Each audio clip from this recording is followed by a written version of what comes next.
جاء ذلك الصحابي إلى رسول الله فقال: يا رسول الله، أهذا منزل أنزلكه الله أم هو الحرب والمكيدة؟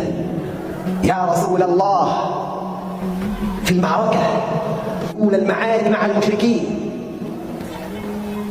ولا بد من النبي صلى الله عليه وسلم أن يحافظ على هيبة الجيش والقيادة، ومعلوم في قانون العسكرية أنه لا يقبل الحوار في ظل القتال.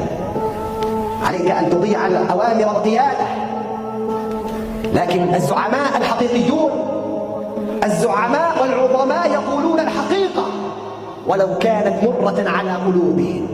فقال: يا رسول الله، أهذا منزل أنزلكه الله أم هو الحرب والمكيدة؟ فقال: بل هو الحرب والمكيدة، أولى المعارك، ولا بد للنبي